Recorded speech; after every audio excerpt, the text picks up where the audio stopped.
thrust of this conversation is going to be primarily around the Social Impact Bonds Act. But before we get into the substance of the bill, I'm hoping that this audience can hear from each of you your personal story of entering public service. Both of you have been involved with public service before running for Congress. So I'm curious what led you to run for office, make a difference in policy, and enter into a highly dysfunctional and polarized institution. Well, thank you so much, Stephen, and it's great to be with everyone. I know everyone has a real intellectual curiosity in these policy issues we're discussing, and it's important that we have more people engaged in the political process and learning more about some of the things we're going to talk about here today. Give yourselves a round of applause. So I'll try and make my sort of path to Congress short, which is difficult for a member of Congress, but I had a heart for service from a young age. I grew up in a great middle-class family, which I guess is unfashionable these days to admit. Every politician, grew up in a log cabin and or beaten at home and so forth. And my parents were wonderful, and I learned the importance of a good family, good community, and a good support mechanism from a young age. And so I felt a real obligation based on some of the things that have been instilled in me at home to give back some. So when I graduated from a public high school in central Indiana, I joined the Navy. I had a chance to go to the U.S. Naval Academy for college, and then I spent 5 years in the Marine Corps. And so you can imagine through all those experiences, the ethic of service was sort of cemented in me. And then subsequent to that, I developed a passion for economics and public policy more generally, not just foreign policy, which is something that I sort of came to love while I was at the Naval Academy. And I found myself with a collection of different life experiences and educational experiences called to run for public office. I thought, I don't think that either I or John or so many people here on the Hill actually have big egos. Some do, but I have enough of an ego to think I can make a difference. And everyone here should have that level of ego at least, I think. And so I was real concerned about fiscal issues in particular and economic issues and the fact that our middle class is falling behind. And so many people are losing hope in the future of this country and their ability to sort of make it in this world. I had 2 kids at the time, so that also shaped my opinions and concerns. And I now have 4 children, and so I'm especially concerned about the future. And so that's really what brought me to run for office. And I benefited very greatly from the political environment and a lot of people who helped me along the way, and was lucky enough to get elected back in 2010. Congressman Delaney. Well, first of all, thank you for having me, and it's a pleasure to be here with everyone. And I want to thank everyone for their engagement and involvement in these important issues. So I have not been as formally or as involved in public service formally as long as my friend and colleague Todd has been, and Congressman Young has one of the most honorable resumes of anyone in the Congress of the United States, because he's been dedicated to public service and serving the United States of America in many dimensions for most of his career. And I always thank him for that, just like I thank everyone who served our country. And that's one of the great privileges of coming to Congress. You have the opportunity to work with such great people. And if people, come up and stand on the stage and tell you that this country is broken and there's something wrong with the government, they ought to really get to know some of the people better, because there are some incredibly fine people who serve the United States of America, and this man is one of them. I was much more of a capitalist, in truth be told, for my career. I was in the private sector. And I spent most of my career in the private sector, and I spent a lot of time in community service. One of the advantages of being in the private sector is you have the opportunity to engage in community service, nonprofits. My wife and I are very active in our community in a whole variety of ways, with a real strategy around education, around healthcare, and other things that are really important to us. But in truth, I spent most of my career as an entrepreneur. I thought at an early age, I had kind of this larger framing of how I wanted my life to unfold. I thought of my life, and this may sound kind of silly, but I thought of it as a third learning, a third earning, and then a third serving. And I'm 51 now, and a few years ago I said to myself, it's about time to get on with the third serving. And I really thought someone who had spent his whole career in the private sector, which I did. I started 2 companies from scratch, and they both became public companies.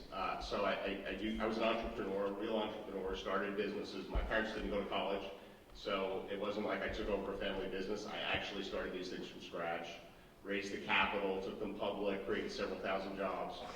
And I really think I understand how the private economy in the United States works. And I thought that was an additive set of experiences to bring to government. And I live in the Washington area. My district is Maryland. And so my wife and I like to say we were kind of from the Washington area, but not part of government. And I have just such great love and respect and admiration for our government and our people. And I have tremendous confidence in America and the American people, that I thought it would be a huge privilege to serve the country, to do what people like Todd have been doing for a long time and try to make a difference to the common good of the country, but to do it from my own perspective, as someone who is an entrepreneur and a business person and who I think understands how that works, because there's a lot of people in Washington who talk about what the private sector needs or what the private sector cares about. And I spent most of my career in the private sector listening to that and saying to myself, that's not what the private sector cares about at all. That I thought we needed someone in the Congress who actually has that perspective. So that's really how I came to public service. Now, earlier I was introducing to all of you the mission of the Congressional Future Caucus, and Congressman Todd Young was actually the first member to join that caucus. Congressman John Delaney likes to call himself an emeritus member of the Future Caucus, but we've been tremendously grateful for their support and involvement. Bipartisan cooperation is so central to our work, and the social impact bonds legislation that they came around on is, I think, the shining example of bipartisanship in this last session. And so I want to go into the substance of this. Congressman Todd Young will remember we were sitting in 1776, which is an entrepreneurship incubator here in DC. We have Brandon Pollock here representing 1776, and we were talking about the concerns facing entrepreneurs, the skills gap, and trying to find some innovative mechanisms to address workforce development issues, but a whole range of social issues that can bring both the left and the right together. And I remember the former Chief Technology Officer of the United States talked about social impact bonds, also known as paid for success. So Congressman Todd Young, I was wondering if you could discuss first of all, why work on social impact bonds? What really prompted you to put your kind of political weight behind this? And kind of, what is a social impact bond? So I have a confession to make before I directly answer that question. I was actually age 41 when I was allowed into the Futures Caucus. I was assumed to be 39. Maybe that was just a gesture. That was a compliment, but I think I got a waiver to get in. But a proud member of the Futures Caucus nonetheless. So the genesis of this Social Impact Bond Act that John and I have worked together on was first reading about social impact bonds and their application in the United Kingdom, which is where this concept was first originated. But it was also, it was an exploration before I got on the Ways and Means Committee. I spent a couple of weeks trying to find areas of social policy where incredible breakthroughs had occurred. And there was a robust evidence base of those breakthroughs. Because these are the sorts of things I wanted to scale up when I was on the committee, right? So I want to see if there were any sort of unturned stones with respect to things that were working on the ground that hadn't been scaled up. And so as myself and members of our staff looked around for pilot programs and demonstration projects that had been funded over the years, we found, number one, it was very difficult to identify any central portal or repository for these demonstration programs. And furthermore, many of these demonstration programs didn't even have evaluations associated with them. So we don't know whether they worked or not. And so that was a real problem. So I called in some members of the Ways and Means Committee and I asked them, well, how do we develop programs? How are our largest social programs developed? And the answer, they knew where I was getting, and I sensed they were frustrated by this as well, is, well, a need was seen, and a government program was developed in response to that need. And then the program was funded. Well, before McDonald's decides to put a new sandwich on its menu, they field test the new sandwich. They take surveys. They figure out whether or not it's going to sell well, what sort of margins they make on that sandwich. Then they figure out whether or not it works in various geographies around the country and so forth. And that sort of analytical rigor was not applied to so many areas of our social policy, and that was frustrating to me. So it seemed to me that the social impact bond model, which again is adapted from the United Kingdom, could provide an avenue to bring in private capital to scale up things that were already working in not-for-profits and churches and through private organizations around the country. And we could improve lives in the process. The spotlight on this is you can simultaneously make a progressive and conservative argument for it, and what we're trying to foster a culture of is taking the best ideas from both the left and the right and reach a better result. So we were talking backstage, it would have been, I think, easy for Congressman Young, you're a Republican, Congressman Delaney, you're a Democrat, for you to make the conservative argument, and for you to make the progressive argument. So we're going to switch that around. We're going to have Congressman Young make the progressive argument for social impact bonds, and we're going to have Congressman Delaney make the conservative argument, starting with Congressman Delaney. Well, it's a really clever idea, but I love your framing, because I do think the path to bipartisanship is the recognition of best ideas. I mean, there's nothing more powerful in the world than a great idea. And the only way we're going to get out of the mess we're in right now is to avoid or start turning our back on intense partisanship. And what I tell my children, I'm like, listen, if you sit next to someone who's of a different political view, and, you know, they think or you think everything they believe is wrong, that's just the wrong way to live your life. And in truth, there are great ideas that progressives have, and there are great ideas that conservatives have. The conservative movement in this country is full of terrific ideas, and the progressive movement in this country is full of terrific ideas. They each have some questionable ideas, but our jobs as policymakers should be seeking out those best ideas and fusing them together when appropriate, either to create compromise or to actually advance good public policy. So the conservative argument on social impact bonds, I think, is pretty easy. And again, I don't necessarily define myself as a conservative, but I embrace a lot of the conservative principles, I think. One of the things I think conservatives believe is that the role of government should be narrowly defined. And the people should agree that that's the role of government, right? So social impact bonds certainly do that, because you're selecting a particular program that government is providing and shining a spotlight on that program. Right? The second thing that I think conservatives believe is that the government should be efficient and avoid waste.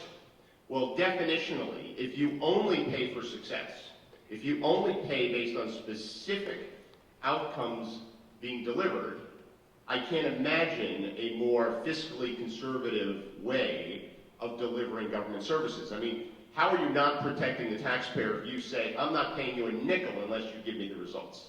Right? That, to me, is really protecting the American taxpayer, and I think conservatives should really care about that. The other things, and when I said in the beginning that I spent most of my career in many ways as a capitalist, it's probably not surprising to you that I don't have a hard time necessarily taking the conservative argument on this, but I really believe in markets, and I think conservatives really believe in markets, and the power of free markets. Why has the United States economy recovered better than any other economy in the world?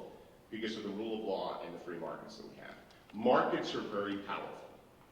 And this framework, this methodology, encourages, as Todd said very eloquently in his response to the last question, it encourages a free market-based approach, right? The innovation that comes with free markets, the efficiency, the pursuit of best practices, all of those things. So I think from a conservative perspective, this kind of framework it should be very, very appealing. We have a few more minutes here. Congressman Young, make the progressive argument for social impact bonds. So I focus on outcomes. I focus on the targeted populations, whether it's low-income individuals, people who have certain medical ailments that prevent them from being participating members in society. I focus on that foster child that ages out of the foster system rather than being adopted. I focus on the low-income child who has asthma, when there are evidence-based interventions that pay back within 2 years to help keep that child from suffering from asthma-related complications for their entire life. I focus on the educational interventions that keep someone from 0 to 5 from reaching their full potential in life because they're not hearing enough words spoken or read to them during the first years of life.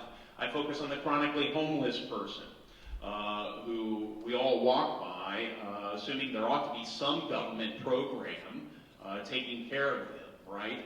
So, I mean, I focus on the individuals, the categories of individuals oftentimes that are neglected and forgotten and who don't have a voice in society, and for whom, during this time of limited resources, as we make tough decisions with respect to where we spend our public monies and who we tax and how much, bringing in more money to help these individuals and improving the services we offer to them.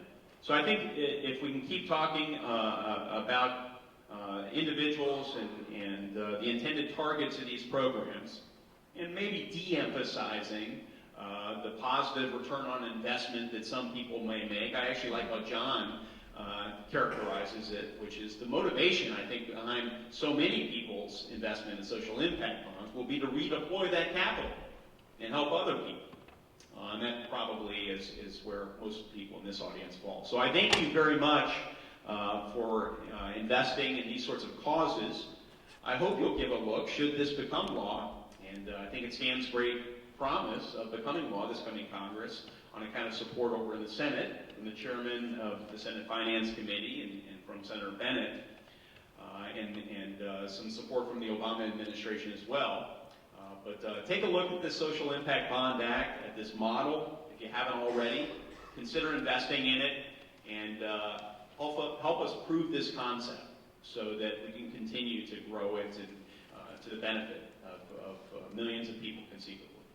Please give a big round of applause to Congressman Todd Young and John Delaney.